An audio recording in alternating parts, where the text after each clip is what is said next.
বাংলাদেশ লালমনিরহাট জেলা শাখা কর্তৃক আয়োজিত আজকের সম্মেলনের সম্মানিত সভাপতি, এ জাতির সর্বশ্রেষ্ঠ সন্তান, শ্রদ্ধাভাজন ওলামায়ে কেরাম, নেতৃবৃন্দ, ইসলাম প্রিয় দেশপ্রেমী ভাইয়ের আমার, ইসলামী আন্দোলন বাংলাদেশ ইসলামকে প্রতিষ্ঠিত করতে চায়। ইসলামী আন্দোলন বাংলাদেশ ইসলামী আইন প্রয়োগের মাধ্যমে কল্যাণ রাষ্ট্র কায়েম করতে চায়। আসলে আপনারা জানেন, ইসলামের দুশমনেরা মানুষের মেজাজের মধ্যে, মেধার মধ্যে ঢুকিয়েছে ইসলামী ফোবিয়া। ইসলাম মানি অশান্তি, ইসলাম মানি টেরোরিস্ট, ইসলাম মানি সন্ত্রাস, ইসলাম মানি জুলুম, ইসলাম মানি অত্যাচার অবিচার। অথচ ইসলাম মানি শান্তি, ইসলাম মানি মুক্তি, ইসলাম মানি কল্যাণ। ইসলাম যদি প্রতিষ্ঠিত হয় তাহলে প্রত্যেকটা মানুষ শান্তিতে বসবাস করতে পারবে। আপনারা দেখেছেন আজকে জারজ ইসরায়েল ইরানের উপরে অবৈধ হামলা করেছে। আবার সেই অবৈধ হামলাকারীর দোসর আমেরিকা। অবৈধভাবে ইরানের উপর আক্রমণ করেছে। নাম দিয়েছে কি? সন্ত্রাস বিরোধী আন্দোলন। জারজ ইসরায়েল যদি ইরানের উপর অবৈধ আক্রমণ করে, তারাই তো সন্ত্রাসী হবে, টেরোরিস্ট হবে। কিন্তু আজ পর্যন্ত আমি কোনো মিডিয়ায় এই কথা বলতে শুনি নাই যে সন্ত্রাস ইসরায়েল ইরানের উপর আক্রমণ করেছে। এরকম বক্তব্য এখন পর্যন্ত কোনো মিডিয়া আসে নাই। অথচ নিরীহ মানুষদের উপর আক্রমণ করেছে, তাদেরকে আমেরিকা সন্ত্রাস বলতেছে। এইভাবে মিডিয়াগুলি ইসলামের বিরুদ্ধে বিভিন্ন অপপ্রচার চালাতে চালাতে মুসলমানদের মাথার মধ্যে ঢুকছে ইসলাম মানি মনে হয় পাহাড়, ইসলাম মানি মনে হয় আমাদেরকে আবদ্ধ করে ফেলবে। অথচ ইসলাম ক্ষমতায় আসলে যেই মানুষগুলি ভয় পায়, সেই মানুষগুলি মুক্তি পাবে, সেই মানুষগুলি শান্তি পাবে। আমি আশ্চর্য হয়ে যাই গরিবদের আচরণ দেখে। ইসলাম তো গরিবদের জন্য, অসহায় মানুষদের জন্য ইসলাম, বিধবাদের জন্য ইসলাম, মিসকিনদের জন্য ইসলাম, সাধারণ মানুষের জন্য ইসলাম। অথচ দেখা যায় ইসলামের জন্য গরিবরা চেষ্টা করে না, সাধনা করে না। পুঁজিবাদী অর্থনীতি কোনোদিন মানুষকে মুক্তি দিতে পারে না। পুঁজিবাদী অর্থনীতি ধনীকে ধনী বানায়, গরিবকে গরিব বানায়। হে লালমনিরহাটের গরিব বন্ধুগণ, বাংলাদেশের গরিবরা খুব ভালো মতো শুনেন, বোঝার চেষ্টা করেন। পুঁজিবাদী অর্থনীতি ধনীকে ধনী বানায়, গরিবকে গরিব বানায়। আর ইসলামী অর্থনীতি গরিবকে ধনী বানায় আর ধনীদেরকে ভারসাম্য রাখে। যেমন আজকে আপনি যাবেন ব্যাংকে 10 লক্ষ টাকা আনার জন্য, লোন আনার জন্য, ম্যানেজার সাহেব বলবে মর্গেজ দেন। আপনি বলবেন আমি গরিব মানুষ, মর্গেজ কোথায় পাবো? ম্যানেজার সাহেব বলবে টাকা আপনার জন্য নয়, যার আছে ব্যাংক তাকেই দেয়, যার নাই ব্যাংক তাকে দেয় না। এর জন্য আপনি জানেন গোটা বাংলাদেশের মানুষের কাছে যেই পরিমাণের টাকা, শুধু মাত্র 20 পরিবারের কাছে এই পরিমাণের টাকা। আপনি কি জানেন বাংলাদেশের টাকাগুলি কোথায়? আপনারা পাচ্ছেন না কেন? কি হচ্ছে? কোথায় যাচ্ছে? কারা ভোগ করতেছে? মাত্র 16 বৎসরে এই বাংলাদেশ থেকে 28 লক্ষ কোটি টাকা পাচার হয়েছে। 28 লক্ষ কোটি টাকা। এই টাকাগুলি কাদের? এই গরিবদের। বলতে পারো হুজুর আমরা তো রিলিফ নেই, আমরা টাকা দিলাম কোথায়? আপনার মাথার মধ্যে যে টুপি, এই টুপির মধ্যে ভ্যাট আছে, ট্যাক্স আছে। আপনি যে পরিধান করছেন জামা, এই জামার মধ্যে ভ্যাট আছে, ট্যাক্স আছে। আপনি যে ঘড়িটা ব্যবহার করেন তার মধ্যে ভ্যাট আছে, ট্যাক্স আছে। আপনি বাথরুমের জন্য যে বন্যা ব্যবহার করেন তার মধ্যে ভ্যাট ট্যাক্স আছে। আপনি থাকার জন্য যে টিন ব্যবহার করছেন তার মধ্যে ভ্যাট এবং ট্যাক্স আছে। এমনকি ভিক্ষুক ভিক্ষা করার জন্য যেই থলিটাকে ব্যবহার করে তার মধ্যেও ভ্যাট আছে, ট্যাক্স আছে। আপনি সার ব্যবহার করতেছেন তার মধ্যে ভ্যাট ট্যাক্স আছে। আপনি কারেন্ট ব্যবহার করেন, আপনি নিঃশ্বাস গ্রহণ করেন, বাংলাদেশের প্রত্যেক জায়গায় ভ্যাট ট্যাক্স। আপনি যেই রাস্তা দিয়ে হাঁটেন তার মধ্যে ভ্যাট ট্যাক্স। আপনি যে রিক্সা চালান তার মধ্যে ভ্যাট ট্যাক্স। আপনি যে গাড়ি ব্যবহার করেন তার মধ্যে ভ্যাট ট্যাক্স। এমন কোনো জায়গা নাই যেখানে আপনি পে করেন না। বাংলাদেশের প্রত্যেকটা ভিক্ষুক থেকে শুরু করে প্রত্যেকটা মানুষ শুধু বাংলাদেশকে দেয় ভ্যাট ট্যাক্স। আপনি কি জানেন কত পরিমাণ আপনি ট্যাক্স দেন, ভ্যাট দেন? এই যে পানি ক্রয় করেন, এক বোতল পানি কিনেন, এই পানির মধ্যে আপনি ভ্যাট দেন, ট্যাক্স দেন। যদি 100 টাকা ক্রয় করেন, সেখানে 15 টাকা গ্রাহককে ভ্যাট দিতে হয়। 15 টাকা আপনাকে দিতে হয় 100 টাকার মাল ক্রয় করলে। ভ্যাট নেয় কাদের থেকে? ক্রেতার থেকে। এই ক্রেতারা 15 টাকা পার শতকে ভ্যাট দিয়ে তারপর জিনিস ক্রয় করতে হয়। এই বাংলাদেশের যত টাকা সব আমাদের টাকা দেই, আমরা পে করি আমরা, আর টাকাতে গুন্ডামি বদমাশি করে ওরা। আজকে কৃষকরা যদি কৃষি কাজ না করত, বড় লোকরা সব না খেয়ে মারা যেত। আজকে কৃষকরা উৎপাদন করে ওরা আনন্দ ফুর্তি করে। আজকে যদি শ্রমিকরা বিল্ডিং নির্মাণ না করত, ওদেরকে রাস্তায় থাকতে হতো। কিন্তু আজকে আমাদের শ্রমিকদের কোনো গুরুত্ব তাদের কাছে নেই।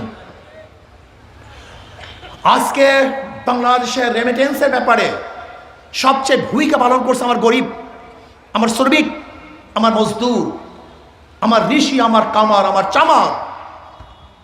অথচ দেখা যায় তাদের কোনো গুরুত্ব নাই, তাদের কোনো সম্মান নাই, ইজ্জত নাই।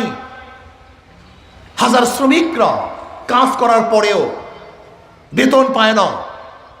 এমনকি আমি দেখেছি বাংলাদেশের বহু নাগরিক ক্ষুধার তাড়নায় পরিবার পরিজনদেরকে নিয়ে আত্মহত্যা করেছে। এর কারণটা কি? অথচ বাংলাদেশকে আল্লাহ পাক রব্বুল আলামিন এত সুন্দর এক দেশ হিসাবে করেছেন যে আপনি চিন্তাও করতে পারবেন না। আমাদের বাংলাদেশ এত সুন্দর এক দেশ, যেই দেশের মধ্যে যদি পাখি পায়খানা করে সেখানে গাছ হয়। জোয়ারে পানি শিকড় যদি চরে ঠেকিয়ে দেয় সেখানে বাগান সৃষ্টি হয়। একজন জেলে হাত পাও নিয়ে নদীতে নামে, আলহামদুলিল্লাহ রোজগারের ব্যবস্থা হয়ে যায়। ধান রোপণ করলে সেখানে আল্লাহ পাক ধানের ব্যবস্থা করে দেন। আল্লাহ পাক বাংলাদেশের মধ্যে সবচেয়ে বেশি খনিজ সম্পত্তি দান করছেন, মানব খনি। সবাই খনি। নবী আলাইহিস সালাতু ওয়াস সালাম বলেছেন, আন-নাসু মাআদিনু কামাআদিনি যাহাবি ওয়াল ফিদ্দা। মানুষগুলি সোনা এবং রূপার খনির ন্যায় খনি। প্রত্যেকটা খনি, কিন্তু কাজে লাগাতে পারি না, এদেরকে ইউটিলাইজ করতে পারি না, ব্যবহার করতে পারি না। আমি বিশ্বাস করি এই 18 কোটি মানুষকে যদি ব্যবহার করতে পারতাম, কাজে লাগাতে পারতাম, তাহলে গোটা দুনিয়ার মধ্যে বাংলাদেশ 1 নম্বরে ধনিত হয়ে যেত ইনশাআল্লাহ। আমরা সবাই দরিদ্র সীমার উপরে চলে যেতাম, কেউ ক্ষুধার্ত থাকতাম না, ভুখা কেউ থাকতাম না। অথচ আমাদের হাতের মধ্যে অবৈধ অস্ত্র তুলে দেওয়া হয়, আমাদের হাতের মধ্যে গাঁজার কলকি তুলে দেওয়া হয়, ফেন্সিডিল এবং মদের বোতল তুলে দেওয়া হয়, আমাদের হাতের মধ্যে খুনের রক্ত লাগানো হয়, আমাদের হাতের মধ্যে জুলুম, অত্যাচার, অবিচার শিক্ষা দেওয়া হয়। কিন্তু কাজ শিক্ষা দেওয়া হয় না, আমাদের কাজে লাগায় না। আমাদের মাথার মধ্যে আরেকজনের ধ্বংস শিক্ষা দেওয়া হয়, দেশের উন্নয়ন শিক্ষা দেওয়া হয় না। আজকে আমাদের মাথার মধ্যে মানুষকে হিংসা করা, শত্রুতার শিক্ষা দেওয়া হয়, কিন্তু মানুষকে ভালোবাসা মোহাব্বত করার শিক্ষা দেওয়া হয় না। এই কাজগুলি কারা করে, কেন করতেছে? আপনি কি জানেন? আপনি কি বুঝেন? আজকে 53 বছর যারা ক্ষমতায় ছিল তারা আমাদেরকে কুলুর বলদ হিসাবে ব্যবহার করে আঙ্গুল ফুলে কলা গাছ নয় বট গাছ হয়েছে। আপনি কি জানেন বাংলাদেশের ফার্স্ট ক্লাস অফিসারের বেতন কত? একজন বিসিএস ক্যাডারের বেতন কত? 40, 50, 60, 70 হাজার টাকা। একজন ফার্স্ট ক্লাস অফিসারের বেতন হলো 40,000, 50, 60, 70 হাজার টাকা, 80, 90, 1 লক্ষ টাকা সর্বোচ্চ। অথচ দেখা যায় আমাদের দেশের এক ওয়ার্ড সভাপতি মালিক হয় কোটি কোটি টাকার। ব্যবসা, এটা বাণিজ্য, লুটপাট। যদি কেউ ক্ষমতায় যায়, এই যে 5ই আগস্টের পরে যারা এখন চাঁদাবাজি করতেছে, আমাদের রিপোর্ট আছে যাদের অফিসের মধ্যে ফ্যান ছিল না, এখন তাদের অফিসের মধ্যে এসি শুরু হয়ে গেছে। যাদের পায়ে জুতা ছিল না, এখন তারা 5 জোড়ো গাড়িতে ঘুরতেছে, শত শত কোটি টাকার মালিক হয়ে গেছে এই কয়েকদিনে। অথচ কুলুর বলে দিয়ে আপনারা, এই চাষিরা, এই ঋষিরা, এই কামাররা, এই মজদুররা আমাদেরকে মাত্র 500 টাকা দিয়ে ওরা 5,000 কোটি টাকার মালিক হয়। ওরা আমাদের জন্য করে না, নিজেদের জন্য করে। আমাদেরকে শুধু আশার বাণী শোনাও, এইটা করবো সেইটা করবো, টুন সবই ফাঁকা বলি, এগুলি আসলে কিছুই না। এর কারণটা কি? এর মূল কারণ হলো আপনাদের দোষ। এই সব দোষ আপনাদের, এই সব দোষ জনগণের, এই সব দোষ ভোটারদের। নেতারা অন্যায় করার পরেও ফুলের মালা দিয়ে তাদেরকে জেলখানা থেকে বের করি, কিন্তু নেতারা অন্যায় করার পরে যদি জুতার মালা পরাতাম তাহলে নেতারা অন্যায় করতে পারতো না। ফুলের মালার পরিবর্তে জুতার মালা পরান।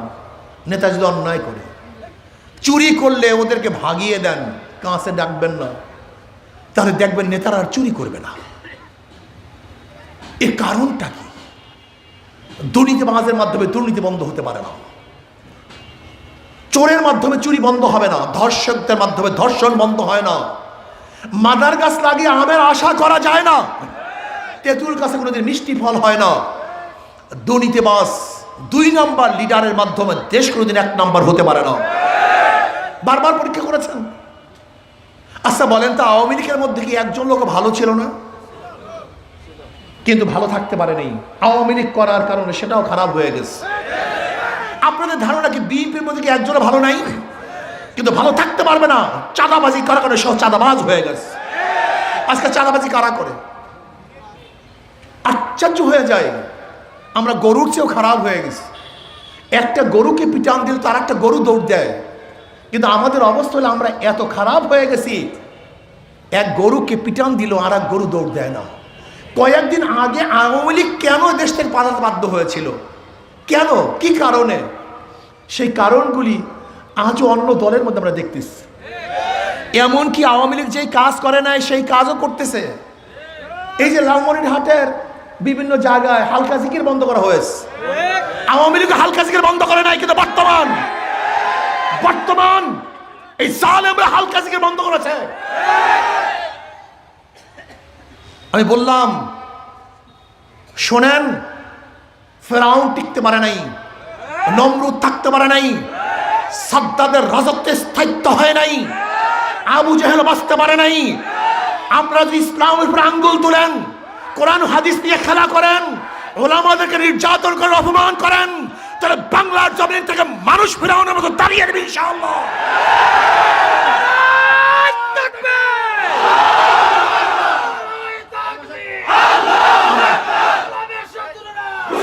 আমরা কি দেখেছি? আওয়ামী লীগ সবসময় আমাদেরকে মোল্লা বলতেন, বর্তমান বিএনপির কিছু বক্তারা আমাদেরকে মোল্লা বলেন। আওয়ামী লীগের কিছু বক্তারা জীবনভর আমাদেরকে পাকিস্তানবাদী বলতেন, মৌলবাদী বলতেন, পাকিস্তানপন্থী বলতেন। বিএনপির সেই লিডাররা একই বক্তব্য দেন। অথচ জাহেল মূর্খরা জানি না জিয়াউর রহমান সাহেব কাদেরকে নিয়ে রাজনীতি করেছে। এই জাহেলগুলি মূর্খগুলি জানি না জিয়াউর রহমান সাহেবের প্রধানমন্ত্রী কে ছিল। এই জাহেল জানি না, এই জাহেল জানি না জিয়াউর রহমান সাহেব মন্ত্রী পরিষদ কাঁদেরকে নিয়ে করেছিলেন, তারা কোন পন্থী ছিল। এই ব্যাকুগুলি জানি না।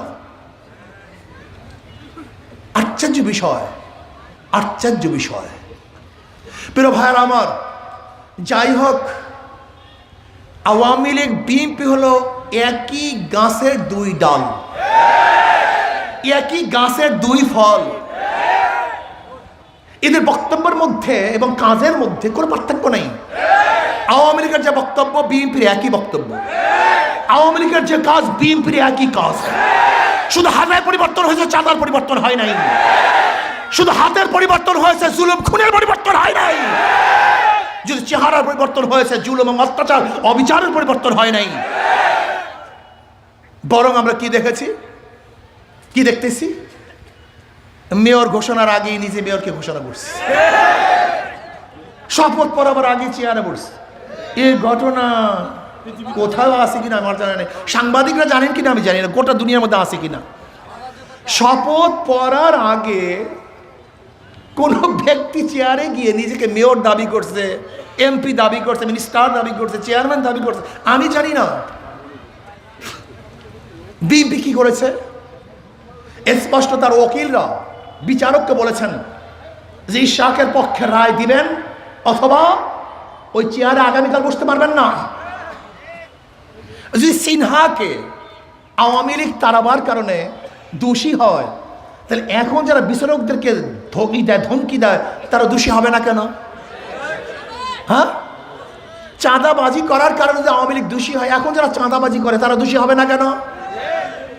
আওয়ামী লীগ হুমকি ধুমকি অপহরণ করার কারণে, জুলুম অত্যাচার কারণে যদি দোষী হয়, তার আজকেও যারা অপহরণ করতেছেন, জুলুম করতেছেন, অত্যাচার করতেছেন, তারা দোষী হবেন না কেন?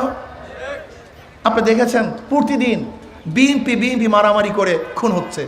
গতকালকে হয়েছে, গতকালকে প্রতিদিন স্কোর বাড়তেছে। আমার গরিব বন্ধুরা, আপনারা চিনতে ভুল করছেন কেন? বন্ধুকে যারা চিনতে ভুল করে তাদের সে বড় বোকা দুনিয়াতে নেই। আপনার বন্ধু আপনি নির্বাচন করতে পারেন নেই, আপনার কে শত্রু কে মিত্র আপনি নির্বাচন করতে পারেন নেই। সাধারণ মানুষগুলি ইসলামী ফুবিয়া, ইসলামকে ভয় পায়।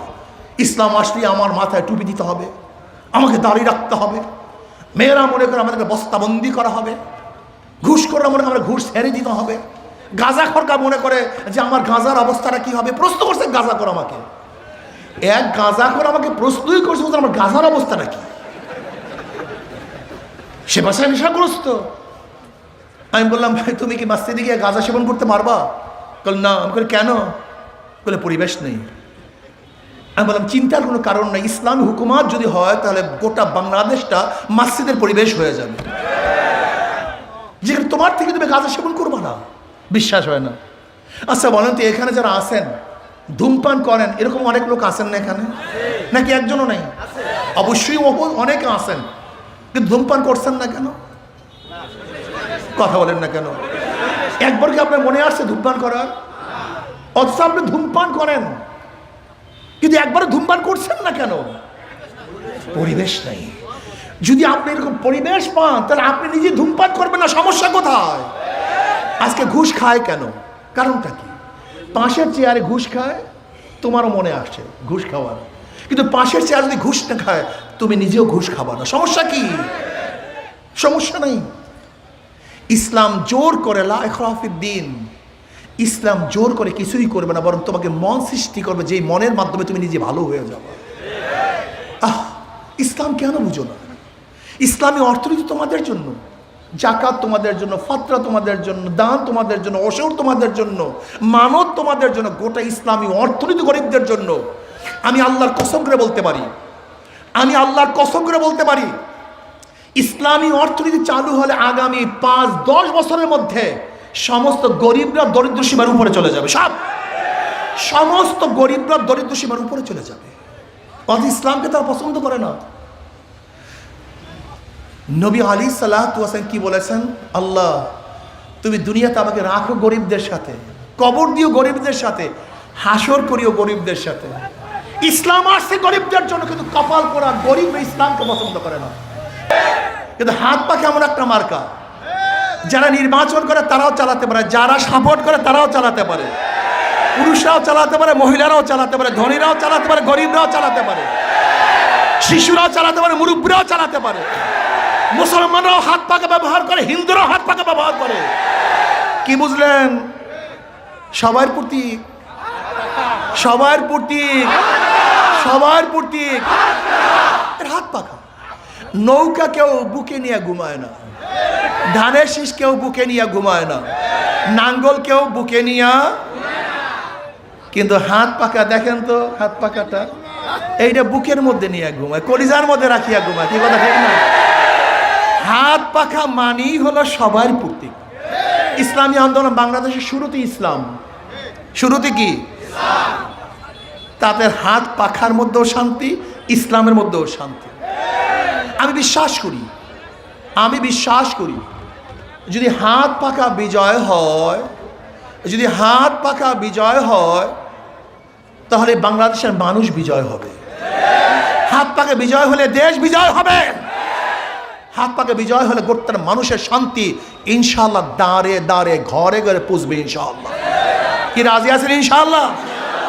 আগামীতে যুদ্ধ আসতেছে, যুদ্ধ, হক এবং বাতিলের সাথে যুদ্ধ। আমাদের দেশপন্থী এবং ভারতপন্থীদের বিরুদ্ধে যুদ্ধ হবে ইনশাআল্লাহ। হক এবং বাতিলের লড়াই হবে ইনশাআল্লাহ। একদিকে হক আর একদিকে বাতিল, এই দুই লড়াইয়ের মধ্যে ইনশাআল্লাহ হককে জিতাতে হবে ইনশাআল্লাহ। এখন থেকে কাজ করব কি করব না, করার দরকার আছে কি নাই? নহে সমাপ্ত কর্মমোদের, অবকাশ কোথায় বিশ্রামের। বিশাল এক যুদ্ধের মধ্যে লিপ্ত হবে ইনশাআল্লাহ। আজকের থেকে নিয়াত করেন, আজকের থেকে নিয়াত করেন, ঘরে ঘরে দাঁড়ে দাঁড়ে গিয়ে গিয়ে হাত পাকার পক্ষে ইনশাআল্লাহ আমরা ভোট কালেকশন করব। কি রাজি আছে ইনশাআল্লাহ? 100 মিনিমাম 150 20 কমপক্ষে 10টা ভোট হাত পাকার পক্ষে আনবো ইনশাআল্লাহ। রাজি আছে ইনশাআল্লাহ সবাই? আল্লাহ আমাদের সবাইকে কবুল করে নেন। 28 তারিখ ঢাকাতে এক মহাসমুদ্র হবে। এটা পানির কোনো সমুদ্র না, জনসমুদ্র হবে ইনশাআল্লাহ।